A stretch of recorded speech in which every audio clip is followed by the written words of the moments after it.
जय हिंद। इस वीडियो में हम समझेंगे कैसे सियाचिन को वापस पाकिस्तान से छुड़ाने के लिए ऑपरेशन मेघदूत चलाया गया, कैसे हम लोग ने ऑपरेशन राजीव को अंजाम दिया और पाकिस्तान ने जो कब्जा कर लिया था कायद पोस्ट, उसे कैसे हम लोगों ने वापस लेके उसे बाना पोस्ट में बदल दिया।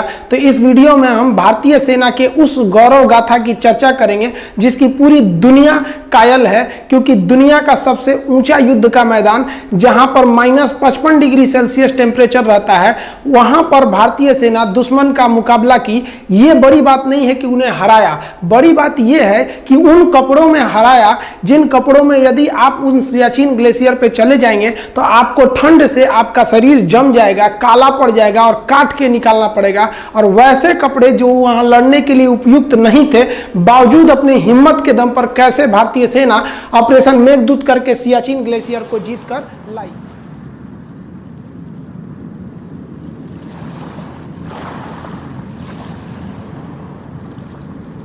आपके मन में आता होगा सियाचिन कितना बड़ा है, तो सियाचिन देखिए बहुत बड़ा एरिया, ये कई पहाड़ों का एक समूह है। ये जितने भी पहाड़ है ना, सब के सब पहाड़ बर्फ से ढके हैं। ये जो सियाचिन ग्लेशियर है ये बहुत ही महत्वपूर्ण है, क्योंकि इधर है आपका पीओके पाक ऑक्युपाइड कश्मीर और ये जो एरिया है ये है अक्साई चीन। अगर ये बीच का सियाचिन नहीं रहता तो हमारे ये जो दोनों दुश्मन है उनमें डायरेक्ट कनेक्शन हो जाता। तो इन दोनों के कनेक्शन को रोकने का काम कौन करता है? हम लोग के बीच में सियाचिन। लेकिन जो कराची समझौता हुआ था भारत और पाकिस्तान के बीच 1949 में, उसमें जो बॉर्डर डिसाइड किया गया था उसमें सियाचिन का जिक्र नहीं था। तो पाकिस्तान इसका फायदा उठाना चालू किया 1977 और 78 में। वो यूरोप के लोगों को कहा कि आप हमारे यहाँ आइए और सियाचिन के पहाड़ियों पे चढ़ के देखिए, आप लोग को पहाड़ पे चढ़ने का बहुत शौक है। वो ये जानना चाहता था कि अगर ये यहाँ से यूरोपीय आएंगे और परमिशन हमसे लेंगे तो ये एक तरह का कानूनी कागजात हो जाएगा कि भाई परमिशन हम दिए तो एरिया मेरा है। तो इसकी खबर भारत सरकार को 1978 में लगी। तभी से भारत यहाँ पर सोच लिया कि भैया इस एरिया को खोना नहीं है, क्योंकि इधर से हमारा अक्साई चीन चाइना ले लिया और ये पीओके है। क्योंकि जब हम फ्यूचर में, हम आज नहीं तो कल इस पे धावा बोलेंगे, तो ये सबसे महत्वपूर्ण भूमिका उस समय निभाएगा। तो भारत सरकार इसके लिए मूड बना ली थी। तब भारत ने यहाँ से अपने सैनिकों को सियाचिन की ओर भेजना चालू किया। लेकिन दिक्कत ये था कि सियाचिन में टेम्परेचर -55 डिग्री सेल्सियस हो जाता है और यहाँ पर देखिए, यहाँ -55 लिखे और यहाँ पर 35 फीट स्नोफॉल होता है। सोचिए, हमारी हाइट 5 फीट 6 इंच है और वहाँ बर्फ गिरता है 35 फीट, यानी हमसे 7 गुना ज़्यादा बर्फ गिर जाता है। यानी अगर हम किसी एक जगह पे रात भर खड़े हो जाए ना तो 35 फीट बर्फ से नीचे धंस जाएंगे। इतना खतरनाक कंडीशन हो जाता है। और वो 6 किलोमीटर यानी 6000 मीटर ऊंचा है। 6 किलोमीटर सीधे चलना, आपको कितना पहाड़ हो जाएगा। सोचिए, अगर पहाड़ पर ऊंचा 6 किलोमीटर चढ़ना पड़ेगा तो कितना टफ कंडीशन होगा। और वहां पर इस एरिया को, और ये छोटा मोटा एरिया नहीं है, इतना बड़ा एरिया है, 75 किलोमीटर का एरिया है। इतने लंबे एरिया को एक्वायर करना था। यहाँ दुश्मन से खतरा कम था और प्रकृति से ज्यादा खतरा था। वहां इतना खतरनाक स्थिति हो गया था कि 3 फौजियों को भेजा जाता था तो उनका कमांडर ये कहता था कि तुम में से कोई एक है जो जिंदा बच के नहीं आएगा, क्योंकि वहां एवरेज रेशियो मरने का यही था। वहां ठंड से इतना भयानक स्थिति था कि पल्मोनरी ऑडिमा नामक एक रोग हो जाता था और फेफड़े सूख के उसमें पानी भर जाते थे। इतना ठंड हो जाता था यहाँ सियाचिन में, इतनी भयानक स्थिति हो गई। तब भारत सरकार ने ये डिसाइड किया, भारतीय सेना ने, कि नहीं, अब हमको यहाँ युद्ध करना ही पड़ेगा वरना ये हाथ से निकल गया। तो इसके लिए हमें क्या चाहिए थे? कपड़े चाहिए थे, क्योंकि ये 1-2 पहाड़ी नहीं था। आप ये देखिए, ये ट्रायंगुलर शेप जो है ना, ये हम सियाचिन बना दिए। इस सियाचिन में यहाँ पर है आपका काराकोरम, ये चाइना से रास्ता दे देता है और ये पीओके है। तो ये एरिया हम यहाँ पे काराकोरम बना दिए। ये पूरा एरिया सियाचिन है। इसका सबसे निचला एरिया NJ 9842 कहलाता है। इसके आगे एक और पहाड़ी पड़ता है जो ग्लेशियर है, उसका नाम है ग्योंगला। ला का अर्थ होता है दर्रा, पहाड़ों के बीच का रास्ता। उसके आगे जो सबसे महत्वपूर्ण है वो है बिलाफोंडला। ये बिलाफोंडला पे अगर कब्जा हो गया तो बिलाफोंडला काफी हाइट पर है और यहीं पर है आपका साल्टोरो रेंज नामक पहाड़ी। अगर बिलाफोंडला पे कब्जा हो गया और साल्टोरो रेंज पे कब्जा हो गया तो साल्टोरो रेंज यहाँ की सबसे हाइट पर है। इससे हम पूरे सियाचिन पर नजर रख सकते थे। तो भारतीय सेना बिलाफोंडला, ग्योंगला और साल्टोरो रेंज पे कब्जा करना चाहती थी और आगे जाकर सियाला पे, क्योंकि अगर सियाला पर कब्जा हो जाता तो वहां से इंदिरा कॉल यानी सबसे ऊपरी बिंदु पर कब्जा करना बहुत मुश्किल नहीं था। आपको आज भी याद होगा कि अगर आपसे कोई क्वेश्चन पूछता है कि भारत का सबसे उत्तरी बिंदु क्या है, तो आप इंदिरा कॉल कहते हैं कि नहीं? तो उसको हम लोग कब्जा करके लाए थे, पाकिस्तान उस पर नाजायज अपना अधिकार बता रहा था।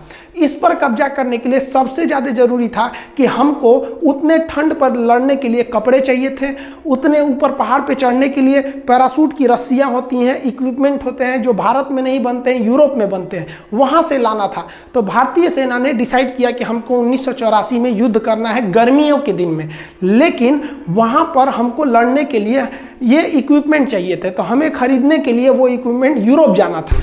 अब चूंकि भारत में वो इक्विपमेंट नहीं मिलते हैं, वो इक्विपमेंट हमको नॉर्वे से खरीद के लाना था। तो भारतीय सेना नॉर्वे गई ताकि उन इक्विपमेंटों को हम लोग क्या कर सके, खरीद के ला सके। जब ये नॉर्वे पहुंचे तो उन लोग नॉर्वे के जो ये फैक्ट्री वाले थे, उन्होंने कहा कि देखिए हम आपको दूसरी फैक्ट्री का नाम बता देते हैं, आप वहां से खरीद लीजिए। तो भारतीय सेना कही कि आप रेट बताइए ना, पैसे का टेंशन मत लीजिए।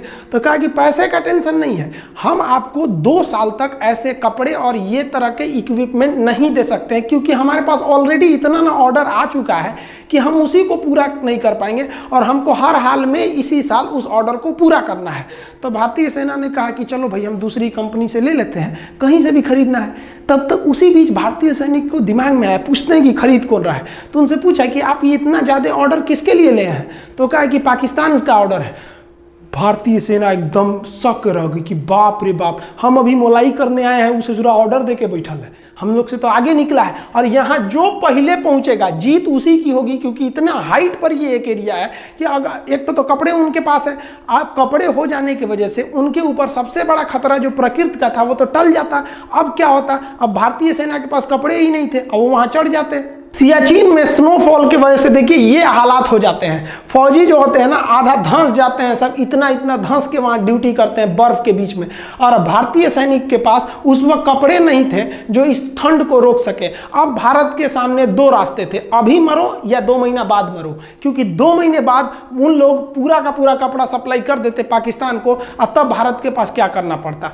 तब उस समय कुछ समझ में नहीं आ रहा था भारतीय सैनिकों को। तब ब्रिगेडियर चन्ना और नरिंदर बुल कुमार नामक कर्नल ने कहा कि हम लोग इसी कपड़ों पर चढ़ाई कर देंगे, क्योंकि अगर देर करेंगे तो मरना फिक्स है। अभी क्या है कि अभी उनके पास भी पूरे कपड़ों की सप्लाई नहीं है और हमारे पास तो साफ नहीं है। तो एक काम करते हैं, पहले ही हम लोग हमला बोल देते हैं, वहां जो होगा देखा जाएगा। लेकिन इनको सबसे ज्यादा दिक्कत था कि लड़ाई जवानों से जीती जाती है, अपनी सैनिकों से जीती जाती है। सैनिकों को पता था कि इनके पास ऐसे कपड़े नहीं है जो ऐसे दुर्गम इलाकों पे जा सके और इतनी भीषण ठंड को रोक सके।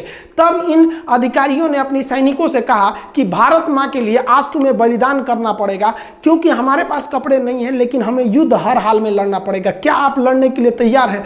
भारत के जवानों ने एक सुर में बोला कि हम लड़ेंगे और हम इसी कपड़ों में जाएंगे, और आप चिंता मत कीजिए, हम वचन देते हैं हम जीत के आएंगे।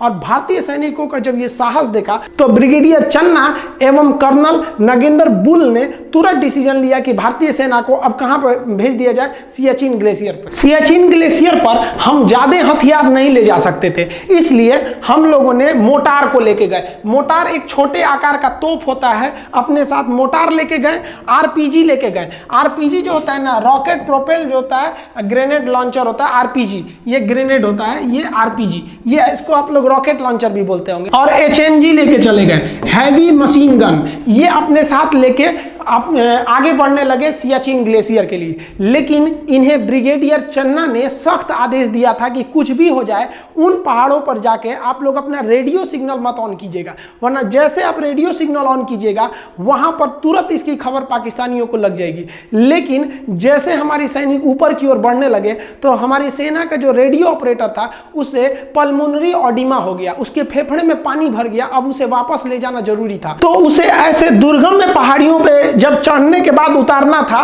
तो सैनिक उसे उतारने लगे। लेकिन इसी इसी बीच एक और सैनिक की ठंड के कारण इतना ज्यादा उसका फेफड़ा में पानी भर गया कि उसकी वहीं पर मौत हो गई ठंड की वजह से। हमारा एक जवान वहां शहीद हो गया ठंड से, इतनी बुरी स्थिति थी वहां पर, और वहां पर आंधी तूफान भीषण आ गया। उसके पार्थिव शरीर को भारतीय सेना 2 दिन तक अपने साथ रखी थी, लेकिन कर क्या सकती थी? हमारी सेना का उसूल है कि हम एक भी जवान पीछे नहीं छोड़ेंगे। अब उन लोगों ने मजबूरी में रेडियो कांटेक्ट किया कि हेलीकॉप्टर भेजा जाए, हम अपने सैनिक को इस तरह से ऐसे नहीं छोड़ सकते हैं यहाँ पर। अरे खूब से खूब होगी, पाकिस्तानियों को खबर न लगेगी, देखेंगे ससुरन में कितना दम है, लड़ाई होगी आमने सामने की। हेलीकॉप्टर भेजा जाए ताकि हम अपने इस सैनिक का पार्थिव शरीर उनके घर को पहुंचा सकें। भारतीय सेना के चीता हेलीकॉप्टर, चेतक हेलीकॉप्टर ने वहां पर सामान रसद को पहुंचाया, वहां से जितने भी एविक्यूएशन थे उन्हें वापस लेके गया। लेकिन इनकी जो भनक लग गई वो पाकिस्तानियों को लग गई थी, और भारत के इन हेलीकॉप्टरों ने वहां पर साजो सामान तो पहुंचा दिए थे, लेकिन वो कपड़े नहीं थे उनके पास जिनसे वो लड़ सके, और पाकिस्तानियों के पास वेल इक्विपमेंट यूरोप से आ चुके थे। और भारतीय सेना ने सबसे भयानक जो भूल किया था वो रेडियो ऑन करके। अब भारतीय सेना की पूरी लोकेशन पाकिस्तानियों को पता चल चुकी। इन हेलीकॉप्टरों की मदद से भारतीय सेना उन ऊंचे ऊंचे पहाड़ियों पर एंटी एयरक्राफ्ट गन रख दी, ताकि अगर पाकिस्तानी एयरक्राफ्ट या हेलीकॉप्टर इस एरिया में आते हैं तो उन्हें मारकर गिराया जा सकता है। और साथ ही बैकअप के लिए पीछे में हम लोगों ने तोप को तैयार रखा था कि अगर युद्ध का लेवल बड़ा होता है तो हमें तैयारी में कोई कोताही नहीं करनी है। ये हैवी रेंज आर्टिलरी जो थी ये बैकअप सपोर्ट के लिए थी, जबकि सियाचिन ग्लेशियर पर इसे तैनात किया गया था एंटी एयरक्राफ्ट गन को। ये छोटे गन होते हैं, इसे उतनी दूर पर हेलीकॉप्टर से पुल करके ले जाया जा सकता है, लेकिन ये हैवी आर्टिलरी को नहीं ले जाया जा सकता था। हालांकि इन सब की जरूरत ही नहीं पड़ी, इतना दम कहां था उन सब में जो लड़ सके भारतीयों से। ठंड में जब भारतीय सेना टेंट डाली थी तो वहां पर इन लोग को आराम करना बहुत जरूरी था। टेंट के अंदर ठंड थोड़ा कम लगती है, तो भारतीय सेना ने एक सैनिक को टेंट के बाहर रखा, बाकी सैनिक टेंट के अंदर रहते थे। एक सैनिक का काम बाहर था, वो हमेशा ड्यूटी करते रहता था, उसकी शिफ्ट चेंज होती रहती थी। लेकिन 13 अप्रैल को जब ये मिशन चालू हुआ था तो उसके 3-4 रोज बाद ऐसे जैसे हम लोग आगे बढ़ते गए, तब एक दिन ऐसा आया, ड्यूटी पर थे लांस नायक चंचल, उनको अचानक हलचल दिखाई दी पाकिस्तानियों के मूवमेंट की। पाकिस्तानी ना HMG मशीन लेके आए थे, हैवी मशीन गन। इस HMG गन से वो अंधाधुंध फायरिंग करने लगे और भारतीय सैनिक सोए हुए थे।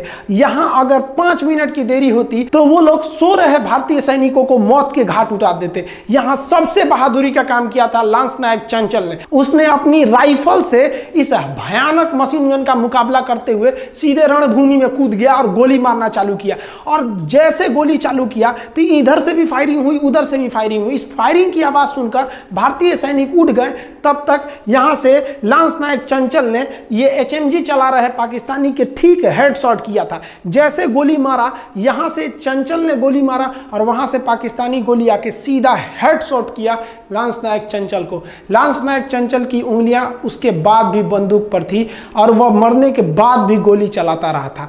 इस साहस को देख के पाकिस्तानियों का दिल दहल गया। तब तक भारतीय सैनिक उठ चुकी थी। वो उठने के बाद नींद क्या चीज होता है, तुरंत धावा बोल दी और 5 मिनट के अंदर अंदर पाकिस्तान के 26 सैनिकों को मौत के घाट उतार दिया। और ये वैसे सैनिक थे जिन्हें यूरोप से कपड़े दिए गए थे कि इन कपड़ों को पहन के आप लड़िएगा।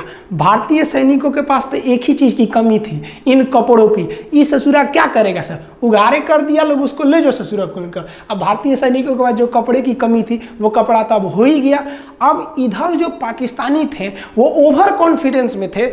उन पाकिस्तानी बेस कमांडरों को लगा कि जो वो 26 सैनिक भेजे हैं ना, वो लोग अब अपनी जगह पे पहुंच गए हैं, जबकि वो तो अपने जगह पे नहीं दूसरे जगह पे पहुंच गए थे। उनकी लाश को भारतीय सेना इज्जत से दफना दी और भारतीय सेना इनके ड्रेसों को पहन के अब रेडी थी।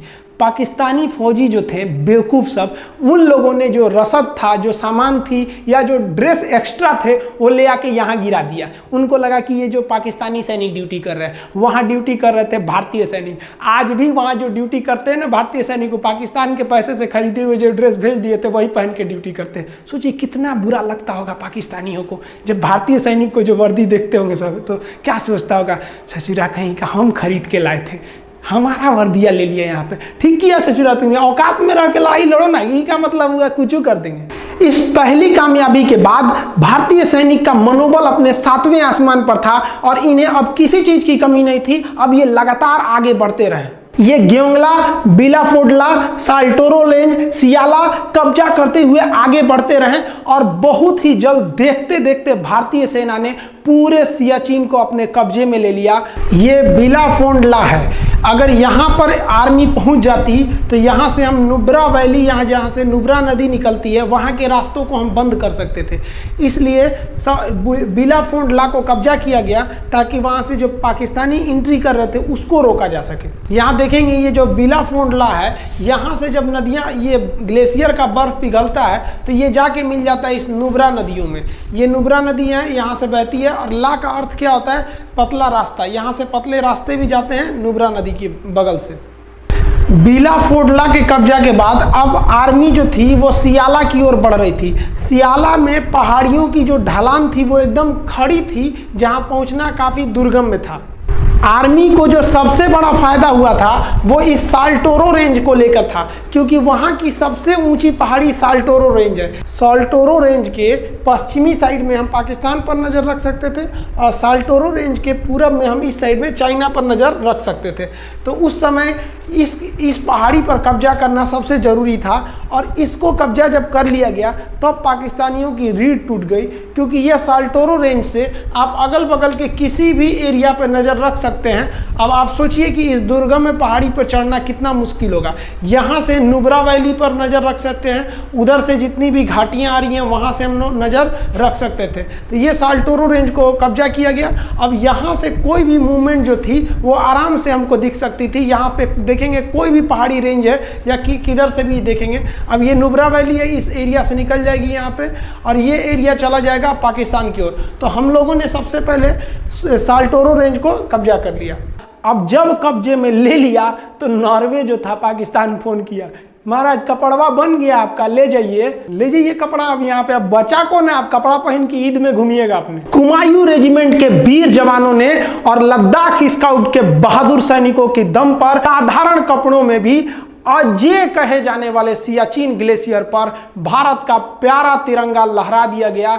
ये जीत पूरी दुनिया देखी कि उन माहौल में, उन कठिन परिस्थितियों में कैसे भारत के महारणबांकरों ने सियाचिन ग्लेशियर को अपने कदमों के नीचे कर दिया था। आज भी वहां भारतीय तिरंगा शान से लहराता है। और 1984 के बाद 1987 में फिर पाकिस्तान ने भारत पे हमला किया और सियाचिन के एक पोस्ट पर कब्जा कर लिया। उसका नाम रख दिया कायदे आजम।